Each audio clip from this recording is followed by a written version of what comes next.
mercy on Jacob, and will yet choose Israel, and set them in their own land. The people shall take them, and bring them to their place. And the house of Israel shall possess them in the land of the Lord for servants and slaves. And they shall take them captives, whose captives they were, and they shall rule over their oppressors.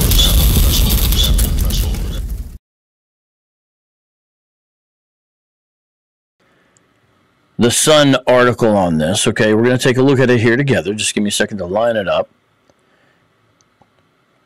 Stone cold case. Secret stash of 800 stone figures covered in mystery language could be clue to a lost Caribbean civilization. Now, notice even here in the Sun, what does it say? It says it's a mystery language. Hebrew Israelites of the One West variety would have you believe that it's Hebrew. Now I'm going to ask you a question. Number one, were faithful Hebrews supposed to be making figurines in relationship to religious worship in the first place? And I think you know the answer. It's no, because it kind of looks like an idol once you get into that, right? That's the first thing to consider. Now I know what they'll say, but we'll get into that. Secondly, if there's writing on here, all right, and you're going to tell me what it is, and you're going to say it's Hebrew, guess what has to be able to be done? The Hebrew has to be translated. And I'm going to tell you something. There's 800 stones in this collection we're going to look at. 800. That's plenty to translate. Why hasn't anyone translated them? Why hasn't anyone translated them? It's a very obvious pattern. The obvious pattern was that discoveries of antiquities conflicted with the thinking of European immigrants, that Native Americans and their ancient ancestors were mere savages. The doctrine of manifest destiny allowed the United States government to classify the Native Americans as savages by their terminology. And by calling them savages, that would allow them to push them aside and basically claim their lands as America expanded in a westward direction.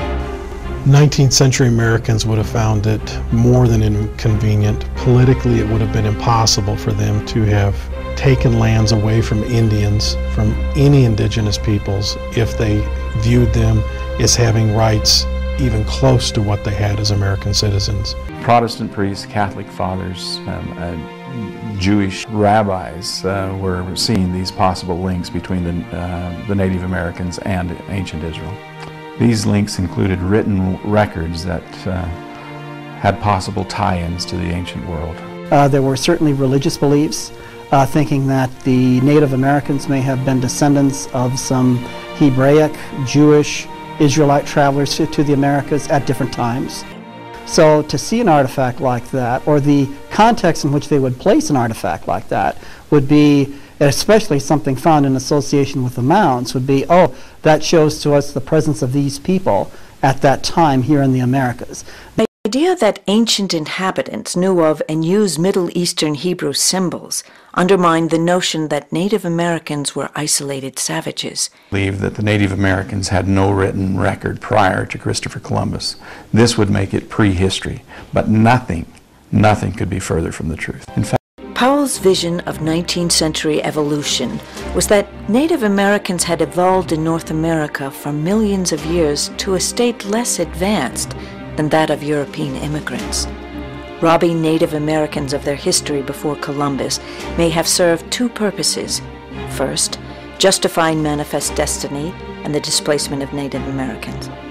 And second, dismissing of popular religious ideas that ancient Native Americans may have had Middle Eastern origins, and thus rights equal to those of European immigrants. Powell wrote, "Whether we desire it or not, the ancient inhabitants of this country must be lost, and we may comfort ourselves in the reflection that they are not destroyed, but are gradually absorbed and become part of a more civilized community." And it's pages 73 through 86 of the 1879 and 1880 book that was published in the Smithsonian.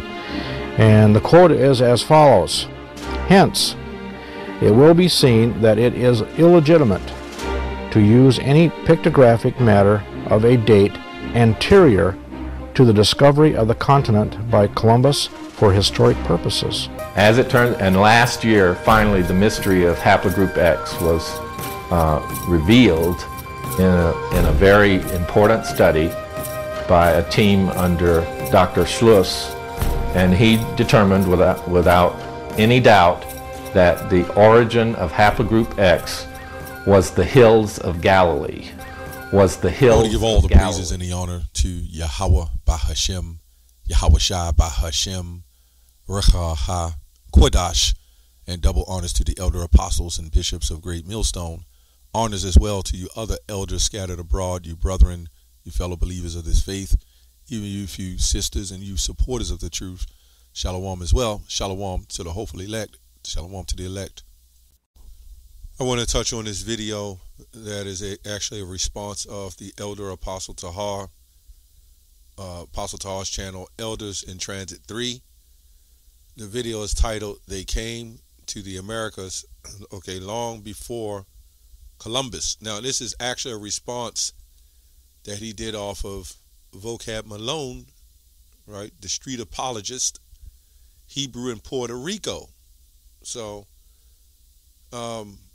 this is just going to be a recurring event, you know, a recurring situation with Vocab Malone, who's coming against the one Westers, as he say, and making doctrines up as he go along. But I do want to touch on the fact that he pulled this video up, or maybe somebody did a video on it, about the stones, and then why hasn't it been broke down and why hasn't it been reviewed, various other things. So I want to touch on that first, because at the end of the day, we already believe, and there's nothing that you can do to change that. But I also say the Hebrews, if you understand the Hebrews in the past, even over in Africa, how we've adopted many religions, different practices, different writings, just like what you would call Hispanics or Mexicans. They all have a different kind of lingua of language, and even in some cases how they write it. But we also see this with many cultures, right? The people in the Holy Land today, okay, they have different variations of their language and writings, right? This is why we see Deuteronomy 28:68. They wrote it in a Hebrew, you know, which is, they have a form of Yiddish, which is Poland, France, I can't remember, Russian, and various other dialects with their language. Okay, so you can see the confusion. And even amongst themselves, a lot of people don't know that they have to communicate amongst themselves over there, because there's different variations of language and writings. So we can't go on this. Okay, so I just wanted to say that. Okay, you had our people who mixed and adopted other practices, mixed with other nations, and that's why we would carry on even some of the features of other nations and various other things. What do you think going to happen? The children of Israel was always known to put other gods beside them. That's why he said, "Thou shalt not have any other god beside me." Right? So anyway, I just wanted to touch on that and to show you that this man has been a demon on the planet, you know. This man is in power. And when you really look at the history, all the evidence, I mean, this is only a portion of what I saw. All over YouTube, all over the internet, all over Google. There's no shadow of a doubt that the Native Americans were Hebrews. Okay? And this guy, J.W. Powell, which I went into him before, kind of talking about him before in the Library of Congress, because they knew that these were the Hebrew Israelites. I did a video on that a while back too. I forgot what page it was. I think I got it up somewhere on my computer, where the Library of Congress knew this, and this is before Frank Cherry and the other guy that Vocab says has brought us to the fact that we're Israelites. This was long before the 1800s, so to speak, See, the 1800s was in a lot of things branched off. The Roman Catholic churches, the evangelicals, and set up the Jesuits, and all these, the priests, and going into conquering and various other things, where they start really changing and coming up with all kinds of forms of new doctrines. Even his boy Calvin, right? A lot of history on him as well. How he had people burnt at the stake, right, for not following him. But for whatever reason, they called the native savages. Now, that's very important to understand, because through all of that, why would they hide all of that? Why would this man try to cover all this up and try to take their history from them if there wasn't, if there wasn't a threat? So clearly, we see that there was a threat. Let's go to Psalms 83, one we like to get. It's still a good scripture.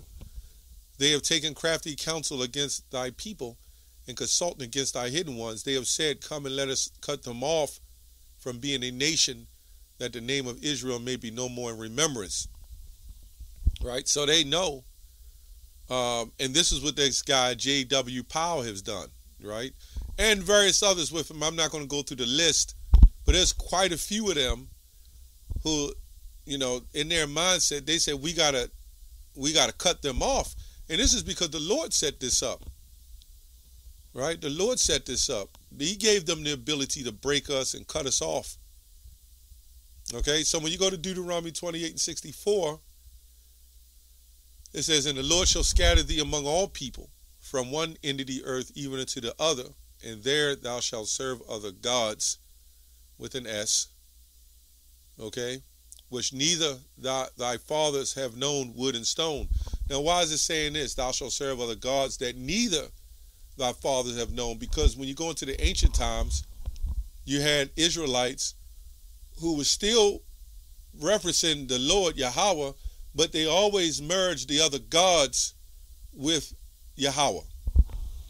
Right? So we still knew, but the problem came in when we started adopting practices into what we worshiped, right? What we believed. That's why the Most High said, I am the Lord your God, thou shalt have no other God beside me. And we can see this in the history of the kings, how the other nations needed a king and a leader, and he said, I am your king. And it's just that we always wanted to be like the other nations. And when you fast forward to 2020s, right, you see our people saying, well, we say you Hebrew Israelites, you're separate from other nations, this is who you are, you're special. You'll still see our people try to merge themselves with other gods, right? Wood and stone. Now, this brings me to the artifacts that was brought up, right? In case Vocab doesn't understand. As I said earlier, it says wood and stone. As I said earlier, you had our people who will adopt different languages and practices into Hebrew. You can look this up, right? And merge it. When you look at the languages today, it's all watered down. Okay? You have various forms of Hebrew today, all watered down. So that's nothing new. 868, it says stone, wood and stone. It says, there's so many definitions on this. Stones containing metal, it says sacred object or memorial. Samuel set up to mark where Yahawah helped Israel to defeat the Philistines. So we see right there, right, that we would have been practicing doing certain things, when we was, as Israelites, we would do certain things with stones or whatever else. So I don't know why this man, he brought this video. Maybe it was just something he needed to bring up, right? So what language was that? If he claims, you can't fully conclude that it wasn't Hebrew if nobody can translate it. And forget the damn Hebrew scholars, some of them know, but forget them, right? They have gotten the records and they have made different forms of Hebrew, they have gotten really away from the original form of Hebrew. Or maybe they don't want to translate it. There's so many things that we could say. Well, if it's not that, then what is it? Can they translate it as John Chaplion or Jean Chaplion with the Egyptian hieroglyphics? And you got to remember, we went into different forms of captivities. Did we not pick up certain things along the way? You had to know when we came out of Egypt, there's certain things that we were carving and what we were into. I mean, this is not making any sense. I mean, if he came up to us with this, it would be easy work, man. But I'm responding to it because I'm going to the fact that the Library of Congress already said that they had all the artifacts, they had everything set up, that these had to be the Hebrews. They had to be the Hebrew Israelites. They had to be the lost tribes. David said it. Way before Frank S. Cherry or Frank Cherry, and I can't remember the other weird name or the other guy, the name. There's another little article. It goes off, but I just want to get to the point. The 10 lost tribes were the 10 tribes of the 12 tribes of Israel that were said to have been exiled from the kingdom of Israel. Right? After the conquest of the Assyrian Empire, these are the tribes: Reuben, Simeon, Dan, Naphtali, Gad, Asher, Issachar, Zebulun, Manasseh, and Ephraim, all but Judah and Benjamin, as well as the members of Levi. If you keep reading, it does go on point, and then it seems like it goes off. It says the 10 tribes appeared to be misnomer, meaning of all of the Israelites that were living outside the kingdom of Judah. The Jewish historian Josephus, 37 to 100 CE, wrote that there were but 2 tribes in Asia and Europe subject to the Romans, while the 10 tribes are beyond the Euphrates till now and are immersed multitude not to be estimated by numbers. We see this in Hosea, the first chapter. It says, yet the number of the children of Israel cannot be measured as the sand of the sea. Right? So it's too much history, and the vocab cannot cover this back up. Luke 12:2, for there is nothing covered that shall not be made manifest or revealed, neither that shall be not known. So it's all coming out. My whole point, again, I wanted to make is that at the end of the day, why did this guy J.W. Powell try to cover all of this up if there was no threat there, if there was no history there? And you could say, well, he just wanted to cover up these people's history and heritage because they needed to be civilized. But they saw, and the other men with him, if you read men before him, they said that these were the Hebrews. But this wouldn't have worked, well, coming from their headship to say that. So this guy was set up to say, no, just sweep it under the rug. These guys have no history. This explains why they don't teach us anything about ourselves before the slave trade. You were just nobodies. You were just savages, right?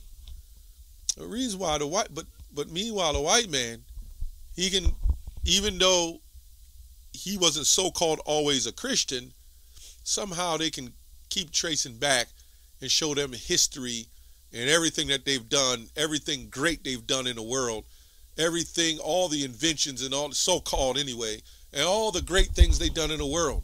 So this tells you there's an issue, because if they really have to go back and show what we've done, then they understand we will link it with our heritage, right? That's why they don't want to give us the writings. That's why they want to say we were nothing but Egyptians and Canaanites. That's why they do that. Anyway, Hebrews 6:4. For it is impossible for those who were once enlightened and have tasted of the heavenly gift, right, and were made partakers of the Holy Ghost, and they have tasted the good word of Yahawah and the powers of the world to come. So once you get this understanding and get it in you, there's some that won't be able to retain it, And this is what Vocab Malone is set up for the ones that aren't meant to retain it. But to the elect, this is a breeze. It's a breeze. If they shall fall away, to renew them again unto repentance, seeing they crucify to themselves the Son of God afresh, and put him to an open shame. You know, at the end of the day, once you turn your back on a plow, right, you're not fit for the kingdom of heaven. Verse 10, for God is not unrighteous to forget your work and labor of love, which ye have shewed towards his name, in that ye have ministered to the saints and do minister. And we desire that every one of you do shew the same diligence, right, to the full assurance of the hope until the end. Let me look up that real quick. Until the hope of the end, sure due diligence. So, you know, the elect is not going to falter. They understand, right? The elect will understand, and they will continue down that path.